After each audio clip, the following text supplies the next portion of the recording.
Hello, everyone. We are live. This is the monthly Lymphedema Patient Roundtable sponsored by Lymphopress. And we're just honored and delighted that you decided to join us this evening. It's an action-packed hour. There will be more faces popping up on the screen tonight. I'm Brenda Viola, your host. I work for Lymphopress. And let me do some introductions to get us started. We have our regular panelists that are not regular, they're pretty extraordinary, but veteran fighting lymphedema, Kelly Bell. Come on, do your fight for me. You do this every month. Yeah, do that. Woohoo. And Mary Frances Kastelberg, who is a Lymphopress compression therapy consultant. The effervescent, beautiful Angela Jones, who is well, you've got a background in the medical profession. You're a nutritionist and all that. You've got so much to offer. We love having you, Angela. We have special guests this month. Katherine Rosenberg used to be stage 4 lymphedema, and now she's stage 1. You want to find out how she improved her condition so much? You're going to find out tonight. Then we have Jeanette Zucker. She is in charge of the NLN. And you might say, what's the NLN? Well, you should be really glad you joined us because you're going to want to know. It's the National Lymphedema Network, and there are a host of resources available to you, the lymphedema community, through the NLN. So we're so honored to have you with us tonight, Jeanette. I see Deb Springer popping on. She is a certified lymphedema therapist and also a Lymphopress compression therapy consultant. And I'm sure Cam Ayala will be showing up anytime soon.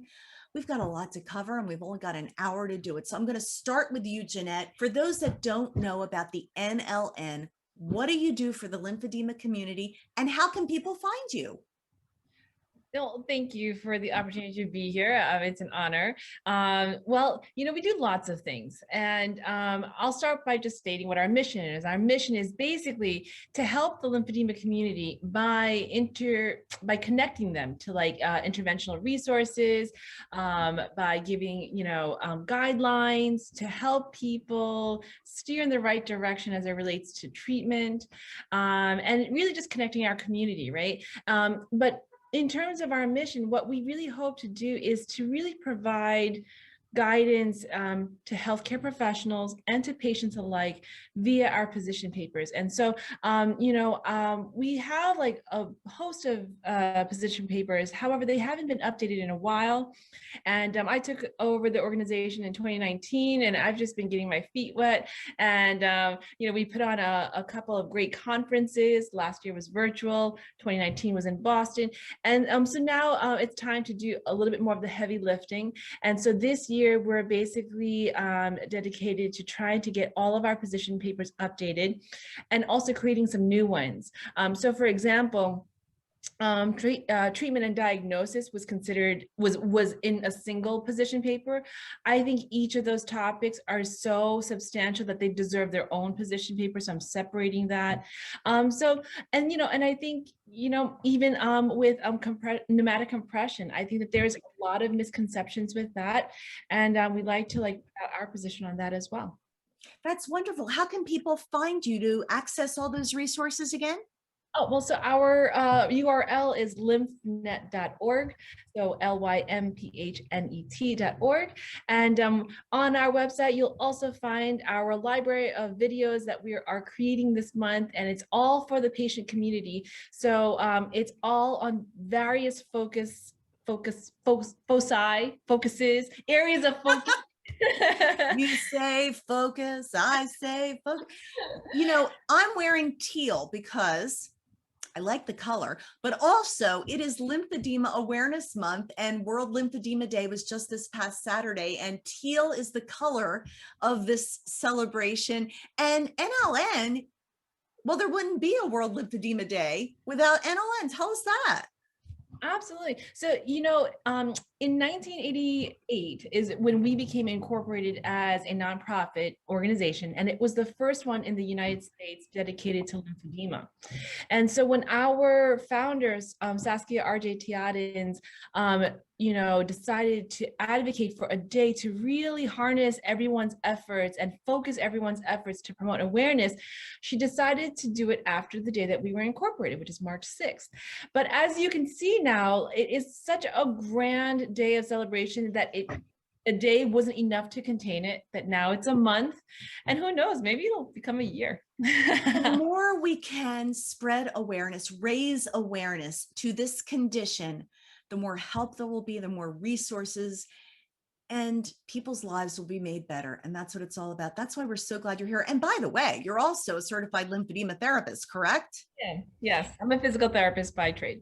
We've got a host of questions that have come in from our audience, and we thank you for giving us your evening tonight, everybody. We're going to try to get to all of your questions, but I'm sorry, I got to ask Cam Ayala, thank you for joining us. Last time I saw you, I was flipping through the channels and you were on the Wendy Williams show, and you only had a tiny bit of time to share your lymphedema message. Tell everybody what you didn't get to say. Oh, goodness. A lot, because I think a lot of lymphedema patients can relate to having pretty elongated medical histories. It's rarely just the lymphedema. There's typically some other, pre-existing condition that makes it a little bit more complicated. So it was live, so we didn't have a whole lot of time to dive too deep into it. But ultimately, Brenda, I mean, you know this was my first time to be on national television where I could actually talk about my lymphedema without it being edited away from me. So honestly, I was just glad to have a good, quick, candid conversation with Wendy. And I know that's really just planting a seed for future times to have more in-depth conversations, more clinical conversations, having people like, Ms. Zucker here, good to see you, Jeanette, have her involved in those conversations. So we can use platforms like a popular show like the Wendy Williams show to bring more awareness and ultimately to evoke change. So it was just a little snidbit, but I know there'll be other opportunities to, tell greater stories from our patients alike too. Well, Cam, we just want to say thank you because you always represent the lymphedema community so well. You're a great spokesperson, and we were so proud of you, and we're so glad that you're here with us tonight. Now, thank you. Few other things we want to talk about here. First of all, Deb Springer is my go-to person when I need to have an answer about something clinical because she understands it all. And I had a question come in from the audience, and I'm going to just throw this one at you, Deb, but if you want to jump in, Jeanette, you can go for that as well. Kyla Keenan wrote to me and said, why do my ankles swell sometimes after sitting? I know when I'm on my feet a lot, they swell and hurt, but after sitting, and then I get pain in my calf the next morning. Any thoughts about why that might be? I mean, your feet are basically in a dependent position. So, I mean, it doesn't matter whether you're standing or you're sitting. If your feet are in that dependent position, then that fluid is going to build up down, the lowest point is going to be the ankles and the feet. So is that why everybody says exercise, elevation, and compression? Perfect. Yes. I rarely put my feet on the ground. They're always elevated.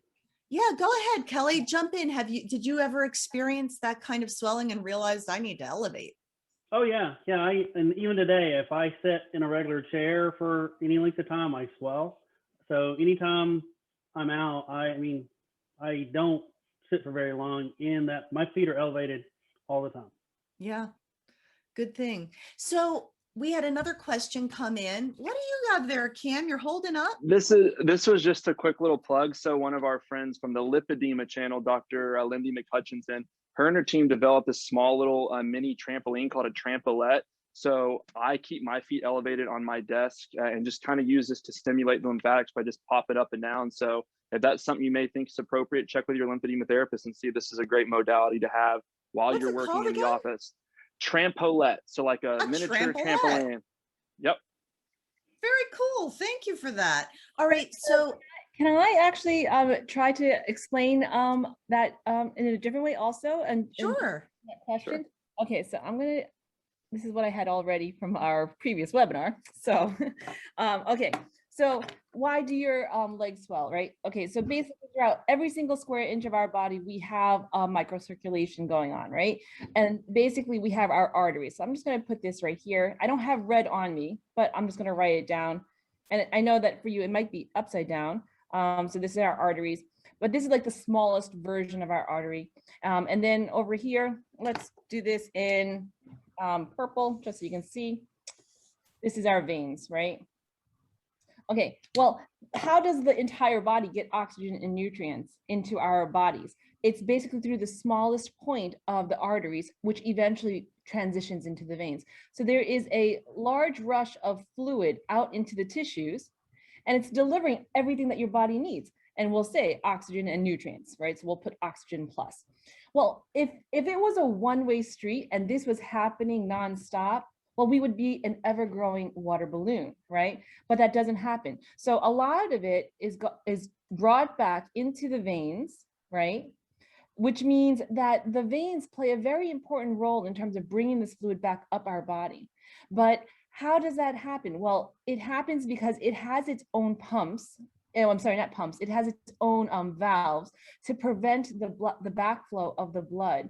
But most importantly, we rely on our musculature to make sure that it really helps to keep these valves together. Because if your valves aren't close together, then it's not obviously working. So then what happens is that these muscles become flaccid. Oh, this is what happens when you're sitting for a long period of time. And then the blood, it just keeps backing up. And then eventually these valves fall apart a little bit, they widen, and then it's just a struggle. And so almost everybody at the end of the day, if you've been standing all day long, or if you've been sitting all day long and you haven't really been using your muscles actively, this rush of fluid, it stays in your tissues.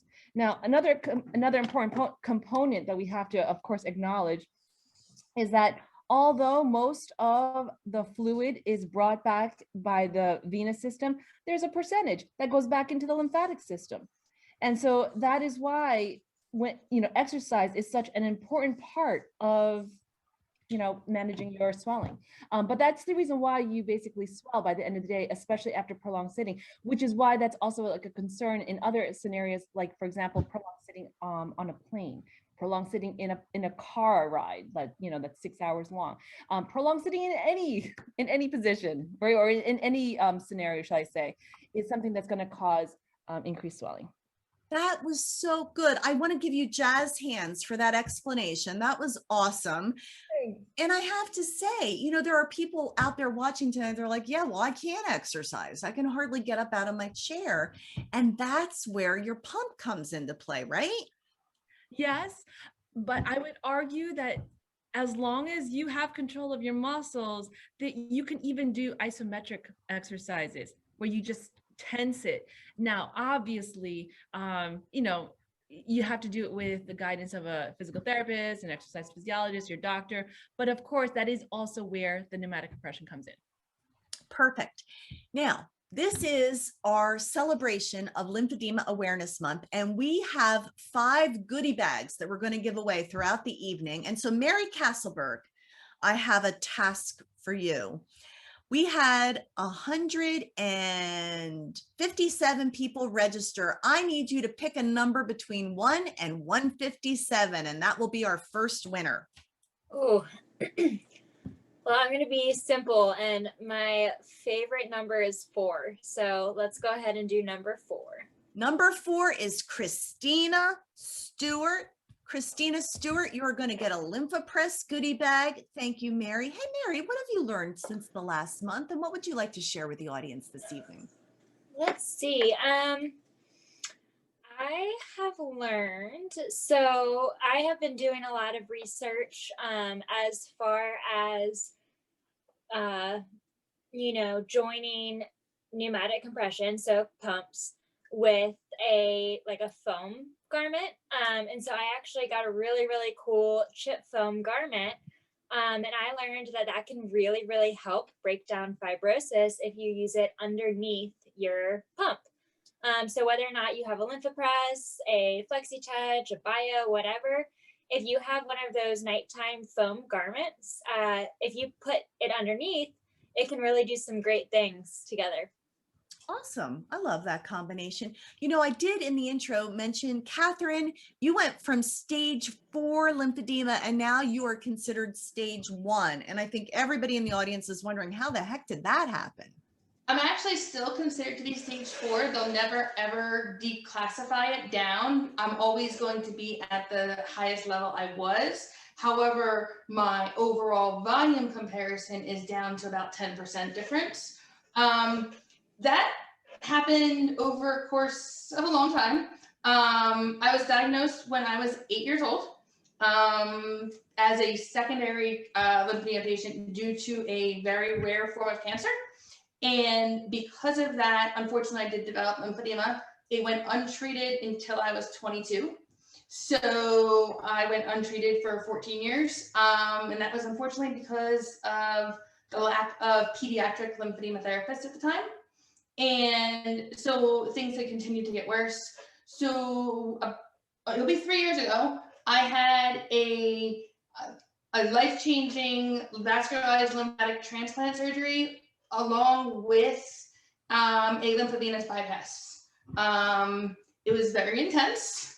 Cam does know that story. Very, very intense. The doctor thought I was only a stage 2 until he, in the operating room, realized that I was actually a modified stage 4 and was not expecting to cut into what he cut into. When I spoke to him, I had a phone conversation with him in June, and he said to me, I had to send him pictures because I wasn't flying down to Texas due to COVID.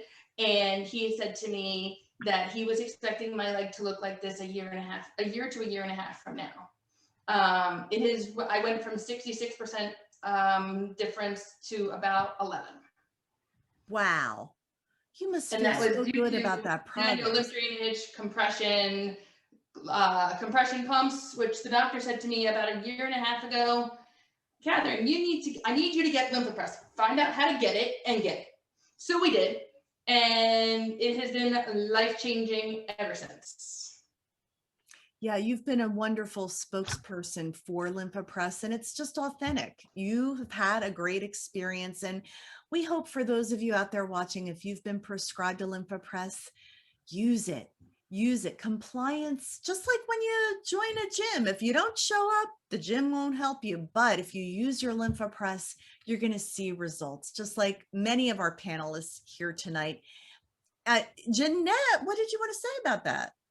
I just wanted to add that, you know, there are definitely different classifications of potential different classifications of lymphedema out there.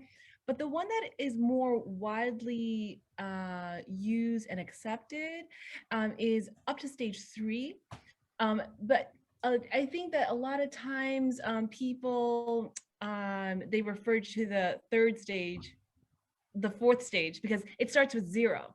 So you get stage 0, stage 1, stage 2, stage 3, and stage 3 is where you have elephantiasis, right?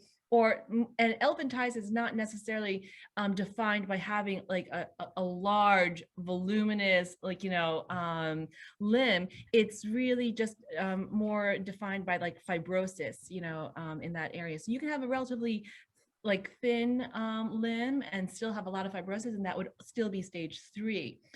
So I just wanted to, I guess, add that because I think that sometimes people refer to like stage 4 because it's often thought of in terms of cancer. So you think of, and sometimes it gets confused, but I'm just saying, I think more often than not, it's up to stage 3, but I'm going to double check that for you and get back to you. You know, Jeanette, I think a lot of people, go ahead. I do agree. I've heard either one, and I do agree that they probably do that stage 4 because they normally you count 1, 2, 3, 4. So Yeah. Starting at 0 is kind of odd. Yeah, it's interesting. Stage 0 is that latent stage, and it sometimes takes a triggering event like a surgery or an accident that reveals that the lymphedema was there all along. I think the bottom line for the average person, if I'm at a 0 or a 1, I don't want to get to a 2 or 3. I don't want this condition to progress. That's why it's so important to manage it. And there are a lot of tools in your toolbox to manage it, and we want to help you with that. But there's not just the physical aspect to lymphedema, there is the emotional aspect. And Angela, you made a really good point before we started to record tonight and before we went live. You talked about a pervasive tendency to want to just wave the white flag and give up. Can you speak to that for a bit? Well, I'm secondary lymphedema, and as a result of, I lost a whole lot of weight, and I ended up having a tummy tuck done, and I developed secondary lymphedema. And I found myself living a lot in the past. Well, I was fine before I had the surgery. I was fine before I was all swollen. And so I had to get through the point of be where I am. And I had to get to know myself just a little bit better, because I realized that I was possibly doing a lot of things to make the situation worse. So I had to learn a little bit more about myself, and I had to learn how to nurture myself. And the other thing that I found most important was to accept that there is no cure. And there's a magic word that you said a few minutes ago, and that word is manage. That's a word I've grown to appreciate and respect, is that word, because that's what we have to do every single day. And I think the other thing we have to do too, that I've had to do, is I've had to just nurture me, because I get so mad at myself, you know, if I hadn't had the surgery, or if I hadn't done this, if I hadn't done that, and that doesn't help anything. I just have to settle down and say, I am where I am. I need to do what I need to do. And that's the most important thing that I've found, to just kind of help me accept it. I can't live in the past and be before this happened. I can't even live in the future. I have to stay right here and manage it at this moment. So that's what I've learned to do. Drop the mic, Angela Jones, words of wisdom. And I saw a lot of nodding faces. Does anybody else want to weigh in on this, accepting this, embracing the fact that it's got to be managed? It's part of your life. Go ahead, Katherine. So one thing for me is I've had many people say to me, I don't know, I can't imagine living in your shoes for an hour, let alone your entire life. And, you know, I constantly will tell them, listen, I don't know anything different. And because I don't know anything different, I just have to go with it. There's times that I will have what I call let me go have a little pity party, shall we say, for myself. But I have to snap out of it and just continue on, because if I don't snap out of it, I'm not going to enjoy the wonderful things that I can do. And I've been able to do a lot more since I've actually seen since the last time I've seen Jeanette or Cam in person. So it's one of those things that you just kind of gotta let it kind of roll off your shoulder sometimes, and just go with it and see where it takes you, because sometimes it's going to bring you to an amazing place or amazing situation that you can help others with. It's interesting. None of us would know each other if not for lymphedema. And it's created this little family. And we hope you know that we are part of your family and in this journey with you. And when you talk about someone who does not believe in giving up, I mean, even in his Instagram name, Veteran Fighting Lymphedema, I'm sure you had moments where you felt like despairing and saying, I'm throwing in the towel, Kelly. Oh, What would you say to someone about fighting and managing? I'll be honest, I actually had a gun in my hand and was getting ready to end it. So, and then didn't. So I'm just going to give this one good push and see what happens. And I'm here today. I mean, at that time I wasn't doing well. I was still progressive, and it still progressed to get bad for another few years. And I found my peace. And since then, my goal is always to remain a participator in life rather than a spectator. Because our goal is never just to watch things in life, to be part of it. So, and so I always tell people, find your peace. Just find your peace and whatever you're dealing with, because you never know, especially with this. And like, I have it head to toe, it affects my organs and everything. And so I never know, like, I wake up in the morning going, what's this? And I don't have anybody necessarily, a doctor I can go to. If I go to them, it's usually, collaboration of what to do. But I mean, I just found my peace with it. And it's like, well, what are we doing with today? And as a result, you're pretty darn inspiring, Kelly. We so appreciate your fighting spirit. All right, I have a poll question for everybody who's on the panel. We had a question come in from the audience. First of all, how many of you who have lymphedema actively exercise? Hands? Okay. All right, so the question from the audience, from our friend Linda Allen, and Linda, we're so glad you're with us tonight. What kind of exercise is recommended? Does anybody have any recommendations from their own personal experience? We're not giving medical advice, but also from the medical professionals that are here. What do you recommend? Mary, you are nodding. Your head's going to pop off. Go for it.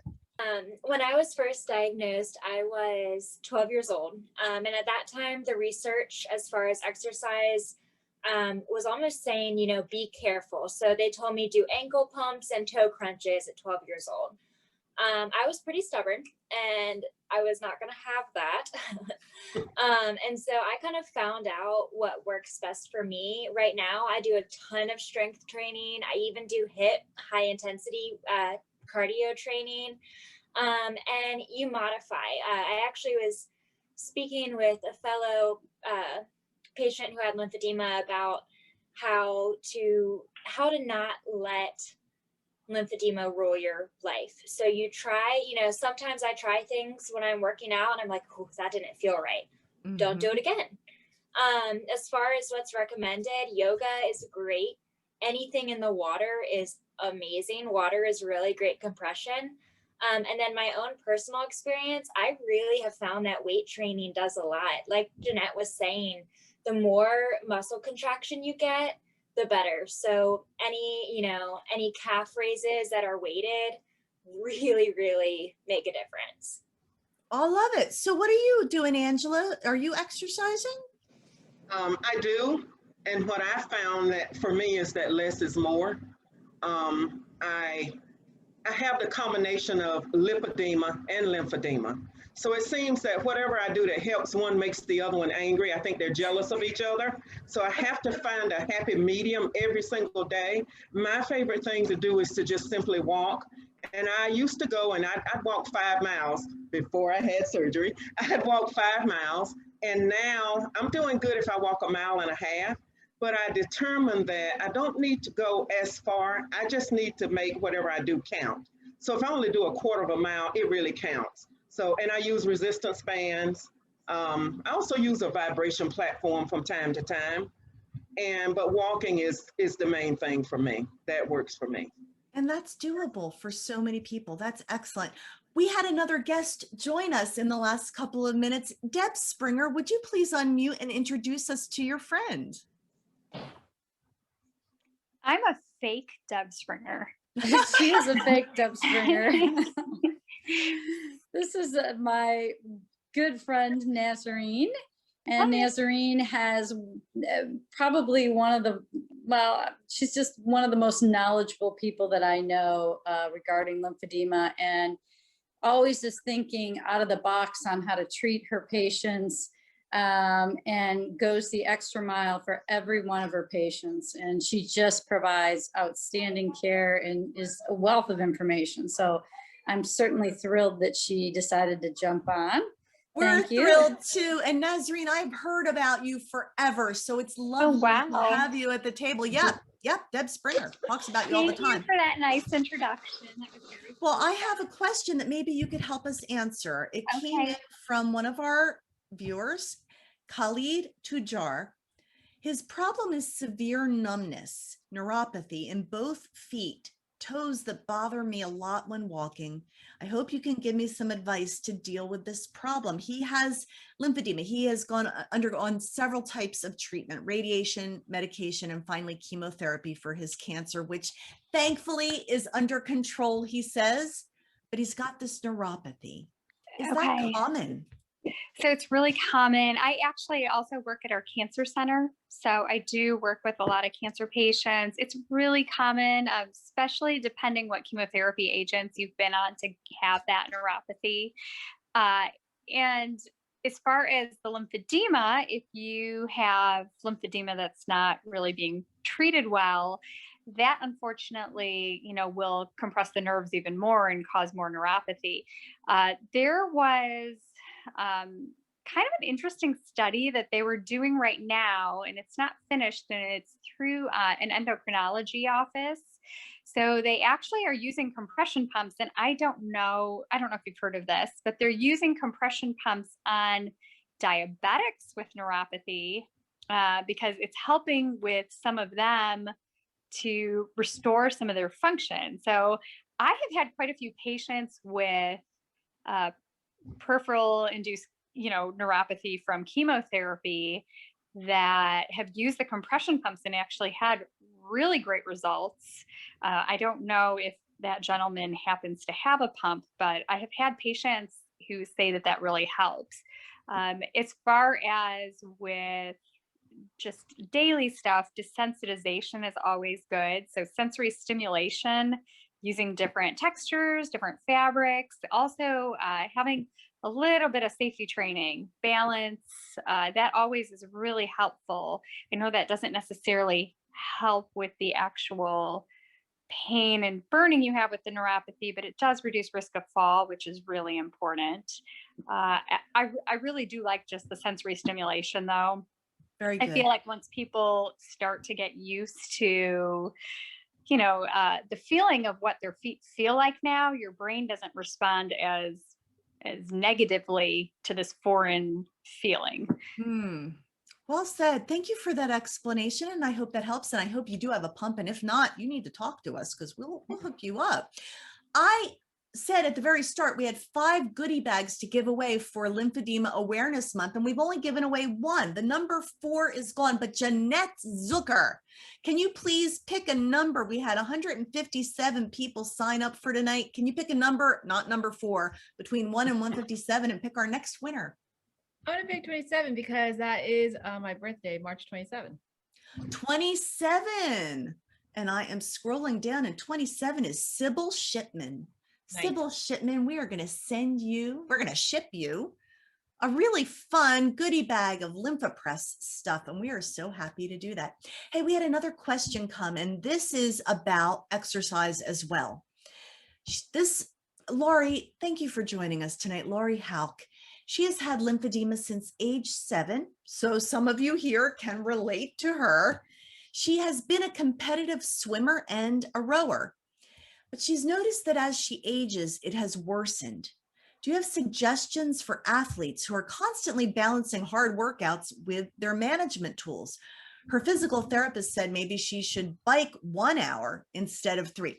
You bike 3 hours? Laurie, you're making us all look bad around here. Should she try a recumbent bike? She swims at least an hour. It's one of her key tools. First of all, I'm tired just reading your question. Does anybody have anything to say about Laurie's question about why it seems to be worsening as she ages? Jeanette. What I'd like to really put out to our community is, I feel as though there is so much that goes into controlling lymphedema. It's really hard to say that when it gets better or worse, it's just one component or just one thing. So for example, she's been exercising since the age of 7. Well, I mean, there is something called puberty, right? Where our hormones all of a sudden go haywire. And that in and of itself could be the thing that's causing the swelling to because we know that hormones have a great effect on other conditions like lipedema and lipolymphedema. And, hormones play a big role in everybody's body, even if you don't have lymphedema. So, I think that, I'd like to encourage her to just continue to do what she feels is right. Of course, being monitored, when you're exercising at that level, you're like an athlete. You're not just a person who's exercising, you're like an athlete.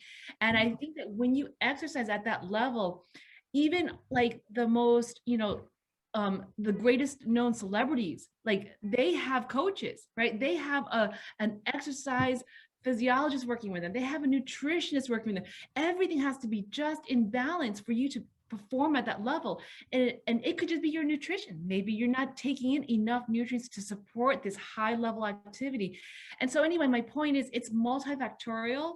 And I just encourage you that if you are an athlete and you want to continue to be one, you just make sure that you surround yourself with the team that you need to operate at that level, and not to necessarily blame lymphedema or your age or anything else, because it's a fine balance of multiple things. Wow, really great Yeah. answer. Thank you for that comprehensive answer. Anybody else want to weigh in on the whole exercise thing? Yeah, I'll add on to that. I think kind of the operative word is competitive athlete, right? Like I was a former NCAA basketball player. And when you're competing, you're not just competing against the opponents, you're sometimes even competing against yourself and in times your own body, right? Because that's like what separates good from greatness, is pushing that extra mile or doing whatever it takes to be great in whatever, sport you're competing in. But I think as I've gotten older, being a former competitive athlete to now someone who just wants to stay in shape to manage my overall health and well-being, I think it's just important to kind of give yourself some grace and know, hey, as we get older, regardless of your lymphedema, you may not be able to do the same things you could do in high school. I can't dunk a basketball the same way I could in college, right? So I think it's also part of just making sure things like your compression tools are staying up to date. I mean, you have to replace things like your garments, every so often. So making sure those things and all the other tools like your pumps and seeing your therapist are all part of this kind of compression ecosystem that's going to help you still stay in the game, but you may not be at that same level that you once were. And you know what? That's okay. Just be happy to be alive and to be mobile, because that's a huge blessing I think we can take for granted at times. Well said, Cam. I love it. So you need to pick a number between 1 and 157, but not 4 or 27. 156, Bob. Ooh, 156. And that would be Deborah Couris. So Deborah Couris, number 156 registrant, you're going to get a LymphaPress goodie bag. I absolutely love it. We had a question also related about fibrosis. Now, I think there are some fallacies about pumps and pressure, because one thing we know about the LymphaPress, particularly Optimal Plus, it can go to higher pressures, which can break up that fibrosis. And why are people afraid of using pressure? I'm going to yield to the medical professionals, maybe Deb or Nasreen or Jeanette, you'd like to weigh in on that? Pressure and pumps and breaking up fibrosis. I think a lot of times people are a little bit nervous to up the pressure because they're just worried about sending up too much fluid if maybe they have secondary cardiac conditions or kidney conditions. That's more so where I've heard it, more so for the frail elderly. As far as in the clinic, we go pretty high. I don't really love for patients to do it by themselves at home without seeing us, so we can make sure that they don't have any problems, or concerns. But I actually can get the pumps up pretty high for patients and don't have any trouble with it. But I know a lot more physicians have more concerns because they don't really understand what the pump does. Mm-hmm. And they're more so worried about sending fluid up, to the heart, kidneys, lungs. So that's more so what I see. And yet, in terms of exercise, being in a pool of water is considered very effective. And you don't realize there's a lot of pressure in water. Yeah, I think last I heard it was like 180, 150 was the hydrostatic pressure. So it's pretty high. Yeah. So one of our people out there in the audience, my friend Nelson Bong said, can you define pretty high in terms of pressure? Now, by the way, we want to say to all of you out there, many of you, your doctors have prescribed a certain pressure. We're not saying indiscriminately crank it up, okay? This is all about your doctor's recommendations, but also if you can tolerate more, it should be something you can talk to your doctor about. So when you say pretty high, what were you thinking in terms of pressure? So what I'll say is that our baseline pumps come set at 40 for the most part, the prescription. That's what most of our patients get. There's the physician will sign off for. So I'm saying we'll double that. We'll in clinic, we'll try 60, we'll try 80. We'll try higher if the patient can tolerate it if they're not having any trouble. Yeah. So that's not for everyone, but if they're really fibrotic, and especially because I work with a lot of cancer patients, so where they're having the radiation fibrosis, where it's really, really not moving well, I find it to be really effective. Excellent. Thank you for explaining that further. So we have a question, and this touched my heart deeply. Candace Lichtenberger, and I hope I pronounced that correctly. Thank you for being here tonight, Candace. She says she has lymphedema, asthma, diabetes, and hypothyroidism. She struggles to balance basic life events, let alone exercise. She would like to hear about diet as well as basic exercise. I think, here's the thing. Lymphedema affects all kinds of people, all different ages, all different sizes, all different capabilities. So please don't be distressed when you hear that there's one person out there who is in competitive sports and you're trying to just basically, walk to your mailbox. We get it. What words of encouragement would you give? And Angela, I'm going to lean on you for this real quick. For Candace, she wants to hear about handling basic life functions and also about diet. I think it's very important to first of all, not compare your journey to someone else's. So if someone else has stage whatever and they're doing this and you can't do it and you're at a lower stage, I think it's very important to see yourself as an individual, and this is your journey. And I think in terms of, for me personally, I've been in every diet known to man. And I don't believe in diets, to just be honest. I believe that you have to know your body well enough to know what causes it to react to certain things. Just because it's healthy doesn't mean it's healthy for you. And the first thing I would say is, first of all, learn your body. If you sit and eat something, how does it make you feel afterwards?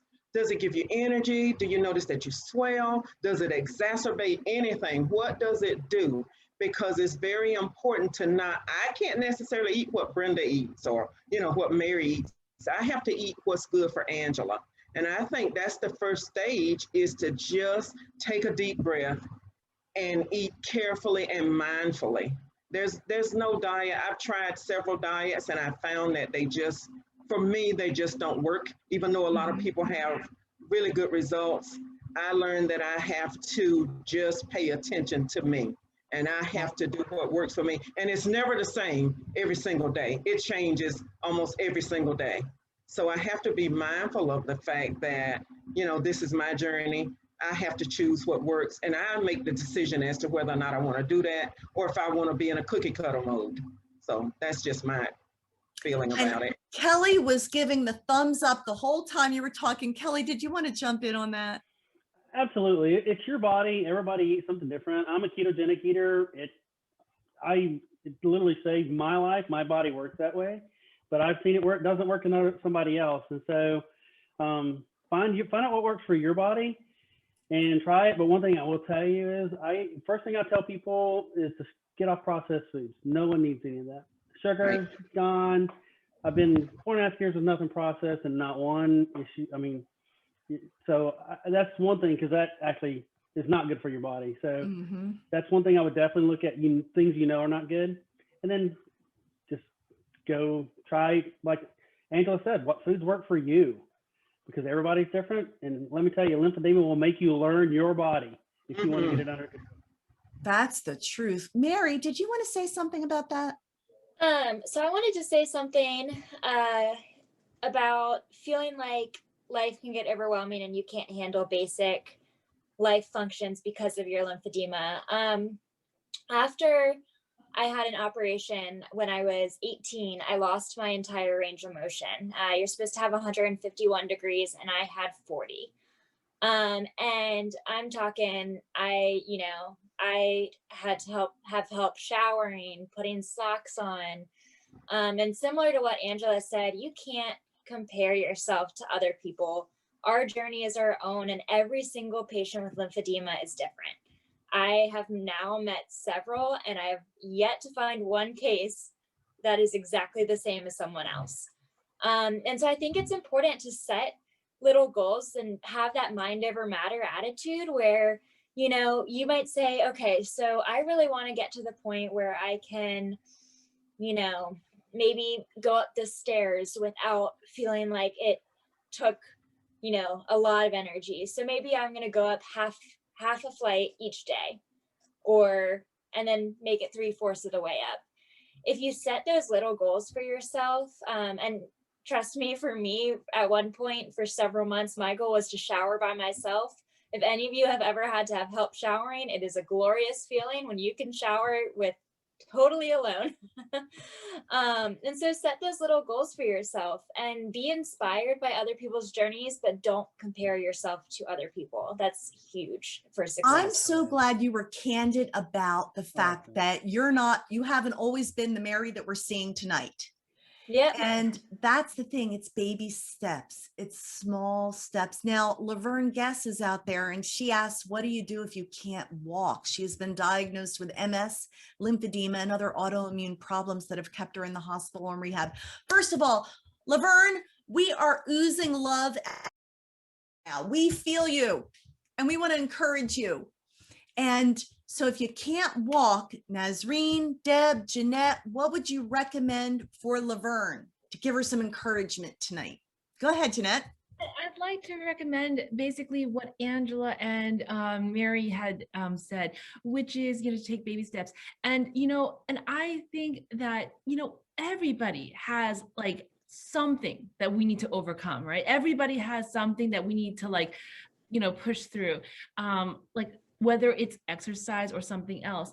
And something that has really helped me to just really, I don't know, push through, you know, touching on this topic or message is that an inch is a cinch and a yard is hard, right?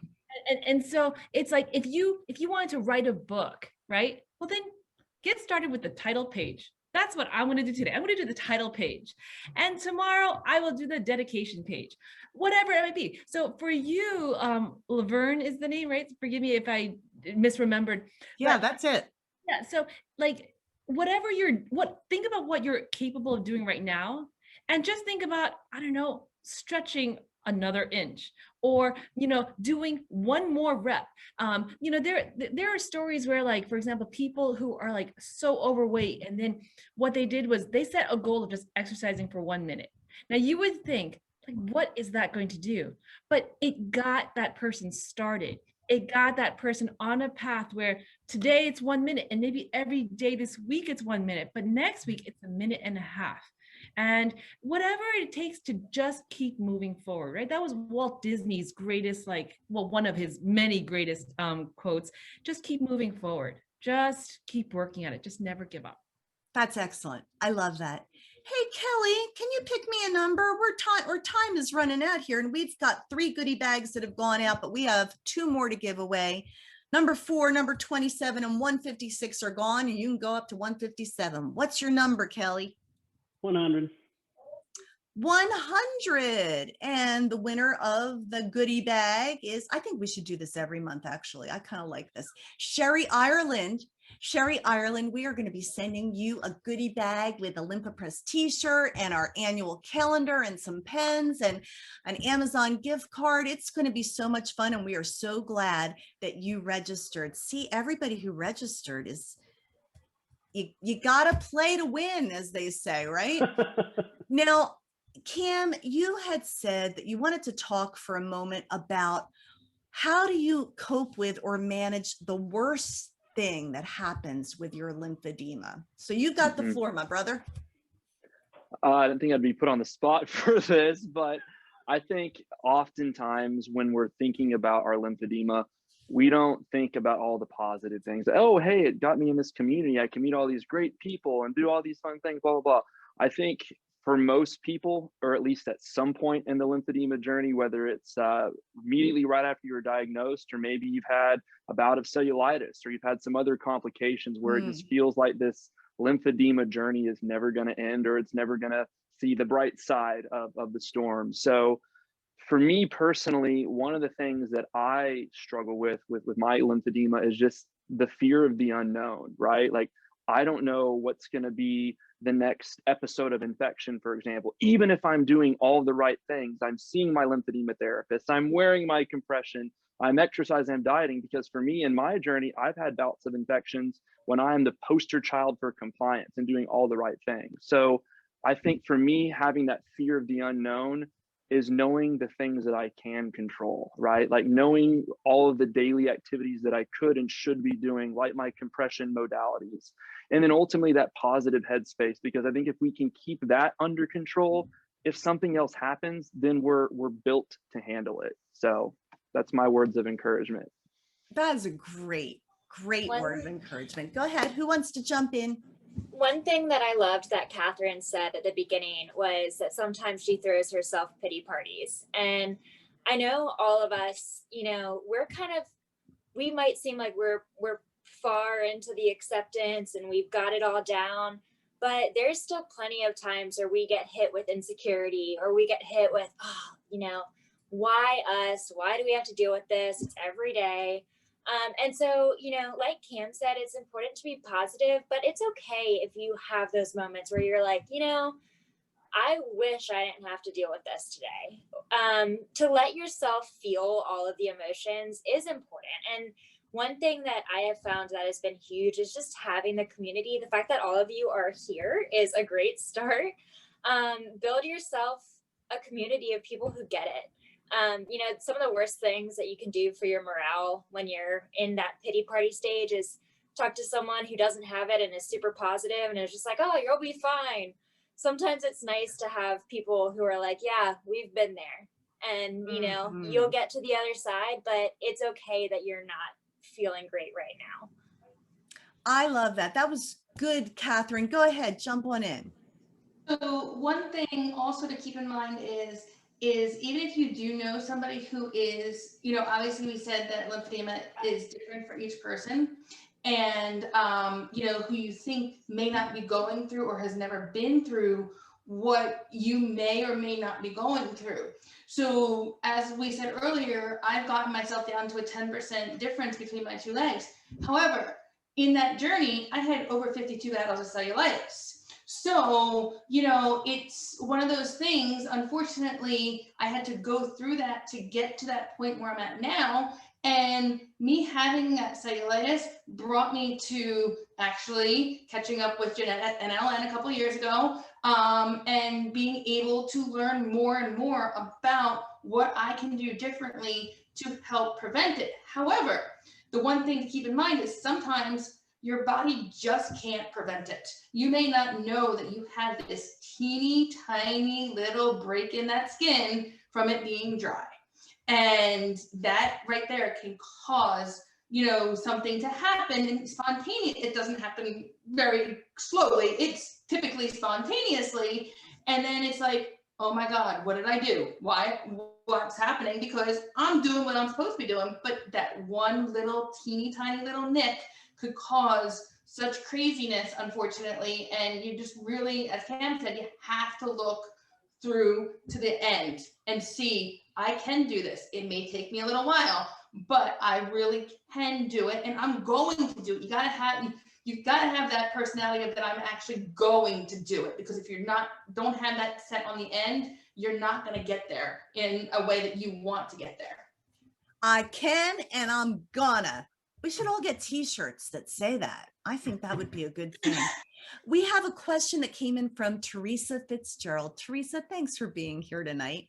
She has lymphedema in her left arm. She has a compression press sleeve, meaning probably a lymphopress, comfy sleeve. Sometimes she uses a tape on her arm. Can she leave it on and do the compression pump? Does any one of our medical professionals want to weigh in on that? Now, of course, we're not giving medical advice. This is generic. They haven't seen your arm, but does anybody want to mention Nasreen perhaps, or Jeanette? Do you want to jump in? Sure, I can talk. I have definitely had patients use tape underneath their pumps before, and I've had a lot of people with no trouble at all. I have had one or two patients who've blistered though. So, and I don't know if it's just that, and this was more so with a kinesio tape. So I know there's a lot of different types of tape out there.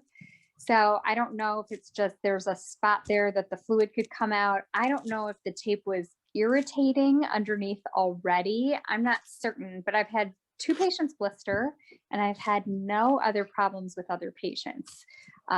Because with the lymphedema, then you're a little bit more at risk for infection. I would hate for you to blister and, you know, have a potential pathway for bacteria to get in there. But I can't, without seeing your arm, really say, but I have seen people use it. Excellent. Thanks for weighing in on that. And you're sort of nodding, Jeanette, as well. Yeah, you know, I think like in general, having tape underneath the compression, you know, it won't have an effect, I don't think anyway. But in general, just like what Nasreen was saying, whenever anybody uses kinesio taping or elastic taping, there's always that concern for blistering, because especially when you use it for patients with lymphedema, the skin doesn't have that same structural integrity as patients with non-lymphedema. So the slightest tug in the wrong direction can just, it easily blisters. And so, for example, when you take off of the elastic taping, it has to be done very, like in a particular way to make sure that you minimize the effects of blistering. So, you know, I think that it's more inherent with the fact that tape was used that, you know, the blister is a concern. But I would think that in general, if you've been managing, you know, if you've been incorporating elastic taping into your regimen well, and you haven't had much of a reaction, that it's unlikely that you'll have a reaction if you put it under a lymphopress sleeve. Beautiful. Now we have one more goodie bag to give away. Nasreen, I'm going to ask you to pick a number. Now, if it's somebody from the Lymphopress family, you're not going to win the prize. Sorry, but try to pick a number between 1 and 157. A few numbers have already been taken, but we'd love to have you pick one of our winners. Thank you. 18, it's my favorite number. 18. Let's see who number 18 is. It is Ramona Wiseman. Ramona Wiseman, you are going to get a Lymphopress goodie pack. We are running out of time. Does anybody have anything burning that they feel that they must talk about or say before we run out of time? I want to say something. Lymphopress cares about your well-being. The reason we do these webinars every month, and you can join us on the second Tuesday of every month, we'd love to have you, is so we can answer your questions. We're not just about providing you a pump and then saying, see you later, alligator. We want to be a part of your journey and a part of your well-being, and we want to cheer you on to your success. If you had a rough day, I hope it was made a little bit brighter by being here. And I want to thank all of our wonderful panelists. This is a great community, and we're linking arms together. What you're doing with the NLN, Jeanette, is wonderful, and we are so proud to have had you at the table tonight. You have an open invitation anytime you want to be here. Katherine Rosenberg, every time I talk to you, I'm inspired. You have like a PhD level understanding of lymphedema because you have walked the walk since you were a child. And thank you for bringing your inspiration. Mary and Cam, you always bring it, and we are so grateful for you. Kelly, thank you for your inspiration, and Angela as well. And Deb Springer, thanks for joining us tonight. And our new friend, Nasreen, I have heard about you in hushed tones, and here you are. So jazz hands all around. You are an amazing group of people. We are going to see you next month at the Lymphedema Patient Roundtable. Happy World Lymphedema Day and month. And goodie bags will be sent out to our 5 winners. Thanks, everybody. Have a great night.